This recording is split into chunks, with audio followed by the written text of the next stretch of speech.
Hello दोस्तों, नमस्कार।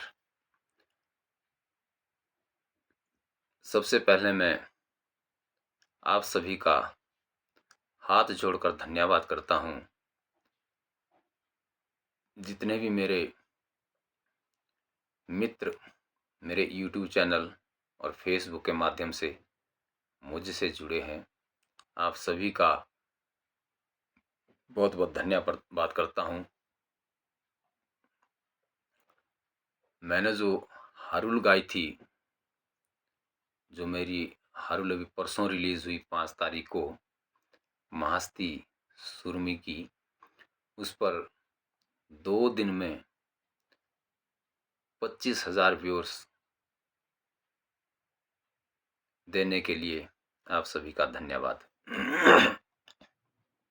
दोस्तों, आज इस वीडियो को बनाने का मेरा मकसद है कि मुझे कुछ कमेंट आ रहे हैं मेरे चैनल पर, फेसबुक के माध्यम से, यूट्यूब के माध्यम से, मैसेंजर के माध्यम से, कि आपने ये जो हारुल गाई है, इस पे आपने लिखा है सत्य घटना पे आधारित।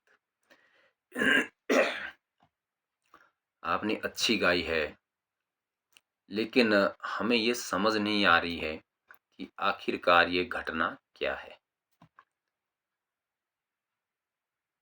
तो मैं इसे कुछ बच्चों ने ये जिज्ञासा की थी कि आप इसे हिंदी में हमें समझाएं कि ये घटना क्या थी। तो मैं उन बच्चों का भी धन्यवाद करता हूँ जो आज भी अपनी पुरानी हिस्ट्री को जानने की जिज्ञासा रखते हैं। आप सभी का भी धन्यवाद। तो मैंने यहाँ पर जितना गाया है, मैं हिंदी में उसका व्याख्यान कर रहा हूँ।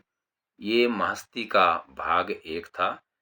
भाग 2 लगभग लगभग तैयार है और कुछ महीनों बाद मैं उसको भी रिलीज कर दूंगा। तो दोस्तों, ये घटना है चौपाल क्षेत्र के हामल परगना के बघार गांव और झीना गांव की। ये दोनों गांव चौपाल क्षेत्र में पड़ते हैं। हामल क्षेत्र में ठुंडू बिरादरी के लोग रहते हैं और उसी हामल में ये गांव पड़ता है एक बघार, जहां पर इस कन्या ने जन्म लिया, जिसका नाम था सुरमी। सुरमी बहुत ज्यादा सुंदर और एक वीरांगना थी। तो उसकी वीरांगना के और सुंदरता के चर्चे पूरे क्षेत्र में थे, इसलिए वो उस समय की एक सेलिब्रिटी बन गई थी। इसलिए यहाँ तक कि राजा भी उसकी वर्ण करने के लिए आए थे, परंतु सुरमी किसी और से प्यार कर बैठी। वो लड़का था झीना का, जिसका नाम था ताना। तो सुरमी ताना से प्यार कर बैठी और उसके साथ भागकर विवाह रचा दिया। परंतु ये उस लड़की का दुर्भाग्य रहा कि ताना की जो सगी माँ थी, वो उसके बचपन में ही भगवान को प्यारी हो चुकी थी। इसलिए उसके पिताजी ने दूसरा विवाह किया था और वो उसकी सौतेली माँ थी, जिसको ताना और सुरमी का प्यार रास नहीं आया। इसलिए उसने सुरमी को प्रताड़ित करना शुरू कर दिया। अब जब तक ताना वहीं था तो सुरमी सब कुछ सहन कर रही थी, परंतु पहले हमारे पहाड़ों में व्यवसाय का केवल एक साधन होता था, भेड़ बकरियां लगभग सभी घरों में थी। तो हम जो हाइट में रहने वाले लोग हैं, हमारी सर्दियों में भेड़ बकरियां कहीं गर्म इलाके में जाती थी और गर्मियों में वापस अपने घर आती थी। तो सर्दियों का मौसम आने लगा और ताना अपनी भेड़ बकरियां लेकर 6 महीने के लिए कहीं गर्म एरिया में चला गया। और इसी दौरान उसकी उस सौतेली माँ ने उसकी पत्नी सुरमी को प्रताड़ित करना स्टार्ट कर दिया। अब सुरमी उस वक्त की सेलिब्रिटी थी और उसकी सास ने उसे बदनाम करना भी शुरू कर दिया कि ये बदचलन है। अब एक सेलिब्रिटी की बदनामी जब होती है तो वो खबर बहुत तेजी से फैलती है। ये खबर भी आग की तरह पूरे क्षेत्र में 18 खेड़ में मतलब हर जगह फैल गई कि वो जो सुरमी है, जो इतनी सुंदर है और इतनी वीरांगना है, वो सब कुछ तो सही है लेकिन उसका चरित्र सही नहीं है, ये उसकी सास का कहना है।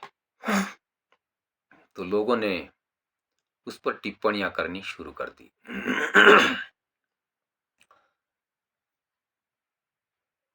आखिरकार वो दिन आया कि उसका पति वापस घर आया 6 महीने बाद। बीच की कहानी मैं नहीं बताऊंगा, बहुत फिर लंबा हो जाएगा। 6 महीने बाद सुरमी अपनी सारी व्यथा अपने पति को सुनाती है। उसने अपनी आंखों से भी देखा। तो ताना ने अपनी सौतेली माँ से कहा कि माँ, इस तरह का व्यवहार आप इससे क्यों कर रहे हैं? इसने मेरे खातिर राजा तक को छोड़ दिया है और मुझसे विवाह रचाया है।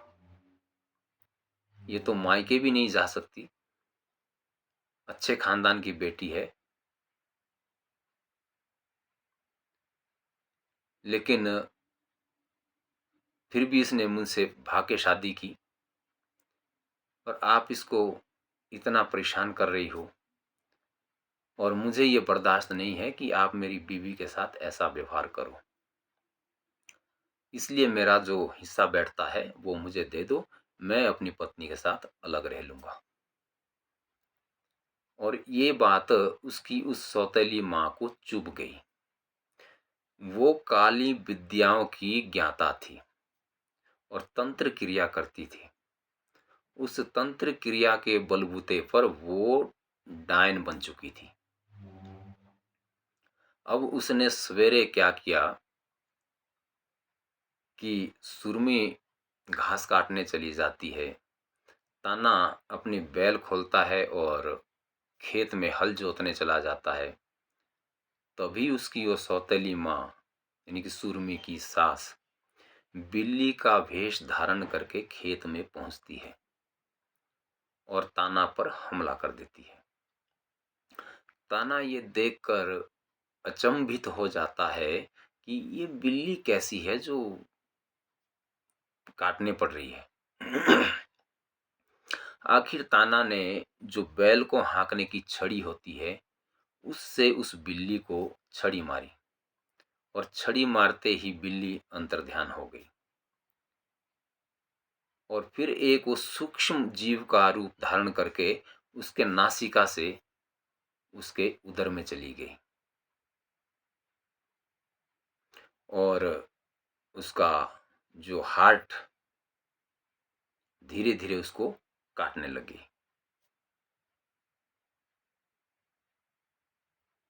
उसके हार्ट को वो जब काटने लगी तो ताना को दर्द हो गया और वो खेत में ही बैठ गया कि ये मुझे क्या हो गया। धीरे धीरे उसका दर्द बढ़ने लगा। तब तक सुरमी वहां पर आ जाती है और वो ताना की हालात देखकर उससे कहती है कि क्या हुआ। तब ताना ने सारा वृतांत सुनाया कि एक बिल्ली आई और इस तरह से हुआ और तू एक काम कर कि सराहा चली जा, बिजट महाराज से पूछ ले, मुझे कुछ अच्छा नहीं लग रहा है, महाराज इसका उपाय बताएंगे। सुरमी दौड़ती हुई वहां से 20-22 किलोमीटर सराह है, सराह तक पहुंची, पसीने से लथपथ। और वहाँ पर बिजट महाराज को पूछती है। तो जब बिजट महाराज की डोली, जिसे बोलते हैं डोली, वो खेलती हैं, बिजट महाराज वहाँ प्रकट होते हैं, तो वो सुरमी से कहते हैं कि बताओ बेटा, मुझे किस लिए पूछ रही हो। तो सुरमी ने कहा कि मेरे पति बीमार हो गए हैं और उन्हें पेट दर्द हो रहा है और इस तरह की घटना हुई है उनके साथ। तो बिजट महाराज ने कहा कि बेटा, बहुत देर हो चुकी है, मैं तुम्हारे पति को नहीं बचा पाऊंगा। तुम्हारी सास डायन है और उसी ने तुम्हारे पति को मार डाला है। वो उसने तुम्हारे पति के हार्ट को जो है वो काटना शुरू कर दिया है और अब वो बच नहीं पाएगा। रात बहुत मुश्किल से काट लेगा, लेकिन सवेरे वो भगवान को प्यारा हो जाएगा। ये शब्द सुनते ही सुरमी फपक फपक कर रोने लगती है और वो घर से 12 रुपए चांदी के ले गई थी अपनी जेब में। वो रोने लगती है, उसके आंसू थमने का नाम नहीं ले रहे और उसने वो 12 रुपए निकाल के बिजट महाराज के पूज के आगे चढ़ा दिए कि हे मेरे इष्ट देव, यदि बचा सकते हो मेरे पति को तो बचा लो।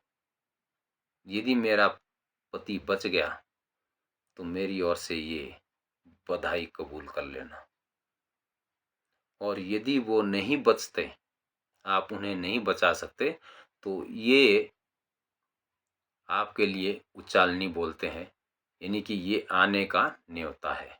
कहाँ आने का? कि मैं अपने पति के बगैर जीवित नहीं रह सकती, मैं उनके साथ सती हो जाऊंगी, क्योंकि मैं पतिव्रता नारी हूं। दुनिया जो चाहे कहे, लेकिन मेरा मन जानता है कि मैं पवित्र हूं और एक पतिव्रता नारी हूं। इस पर बिजट महाराज ने कहा कि मैं सब जानता हूं, मुझसे कुछ नहीं छिपा है। तुम पति परायण हो और पतिव्रता नारी हो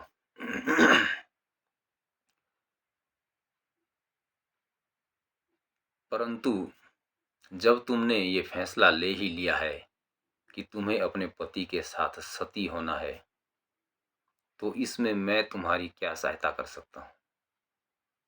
तो उस पर सुरमी ने कहा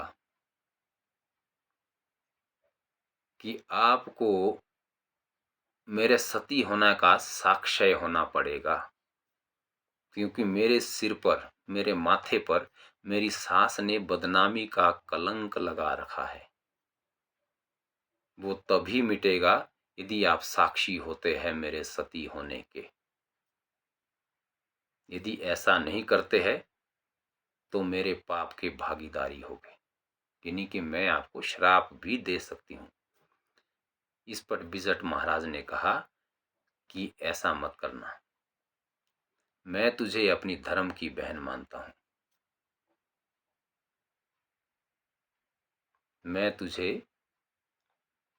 मैं तेरे इस सती होने का साक्षी जरूर बनूंगा।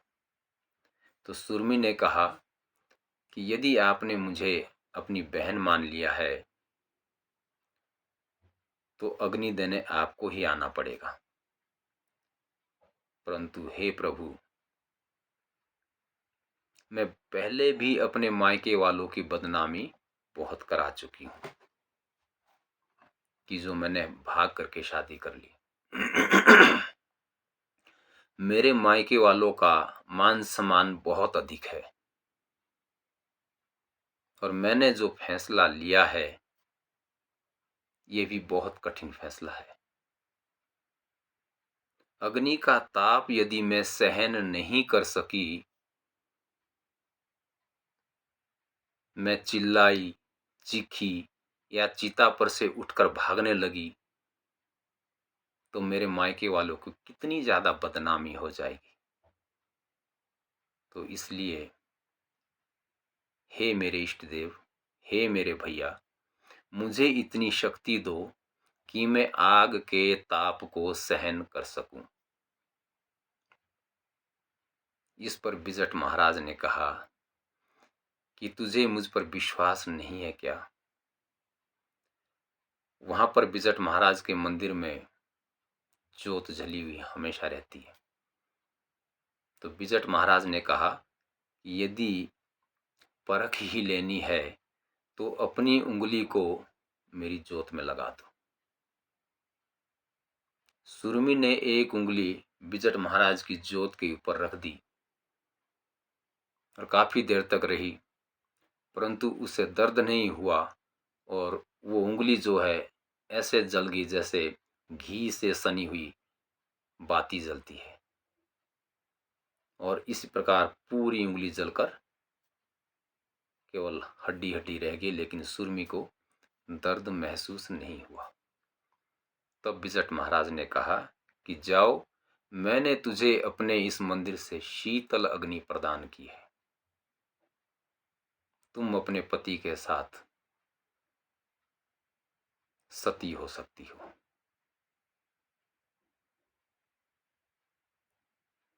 ये मेरा आशीर्वाद है और तुम्हें अग्नि प्रदान करने में खुद आऊंगा। फिर जब सुरमी सती होने के लिए तैयार होती है, बीच में बहुत सारी कथा है लेकिन बहुत लंबी हो जाएगी, तब बिजट महाराज अपने पूरे सजो साज के साथ, छाई पालगी जिसको बोलते हैं, उसके साथ झीना पहुंचते हैं। आगे आगे बिजट महाराज की पालकियां, बीच में ताना की अर्थी और पीछे जो है वो डोली सजाई हुई थी, उसमें बैठी थी सुरमी। रास्ते में एक कीमू पड़ता था, एक कीमू का पेड़। कीमू का पेड़ एक ऐसा पेड़ है जिसकी उम्र कहते हैं कि सबसे ज्यादा है, सबसे ज्यादा समय तक कीमू की उम्र है। तो रास्ते में एक कीमू पड़ता था, सुरमी ने वहां पर अपनी पालकी को रुकवाया और फिर एक आवाज दी बिजट महाराज को कि हे मेरे इष्ट देव, यदि मैं पति परायण हूं, यदि मैं अपने मन कर्म वचन से केवल इस इंसान को ही अपना पति माना था, अपना भगवान माना था, तो आज मैं आपको साक्षी मानकर इस कीमू के पेड़ पर तलवार से प्रहार कर रही हूं। मेरे एक ही प्रहार से इस कीमू के 2 टुकड़े हो जाएं। और मैं जितनी भी गांव में अन्य औरतें हैं पूरे इलाके में, उनके लिए एक निशानी छोड़ रही हूं कि यदि कोई ऐसा और कर पाए तो जहां से मैंने इस कीमू को काटा है उसके नीचे अपनी तलवार लगवा देना। और उसने अपने म्यान से तलवार निकाली और एक हाथ से वार किया और कीमू के पेड़ के 2 टुकड़े कर दिए। एक हिस्सा जमीन पे रहा और ऊपर का हिस्सा उसने तलवार से उड़ा दिया। और वो कहते हैं कि वो कीमू आज से लगभग 50-60 साल पहले तक वहाँ कायम था। हमारे गांव के लोग वहाँ पे थे, वो कहते थे कि हमने वो कीमू देखा है, लेकिन अब वो वहाँ नहीं है। मैं वहाँ गया था लेकिन वहाँ कीमू अब नहीं है। वहाँ के लोगों ने कहा कि वो कीमू अब काट दिया गया है यहाँ से। कब पता नहीं, काफ़ी पुराना हो चुका था, 400-500 साल पुराना। तो उस कीमू को काटने के बाद वो शमशान घाट पहुँचते हैं। सुरमी चिता के ऊपर बैठती है और गोदी में अपने पति की लाश बिछाती है और फिर बिजट महाराज को कहती है कि हे देवता, मुझे अपनी अग्नि प्रदान करो। किसी ने उसकी चिता में आग नहीं लगाई। बिजट महाराज ने अपना जलता हुआ दिया सुरमी को सौंपा। सुरमी ने वो दीपक अपने पति की छाती पर रखा और फिर अपनी जो चोटी थी, ये गूंथी होती पीछे चोटी, उसको यहाँ से लेके आगे कर ली और जोत में लगा दी। फिर बाल ने आग पकड़ी और आग नीचे से ऊपर को गई और इस तरह से सुरमी अपने पति के साथ सती हो गई।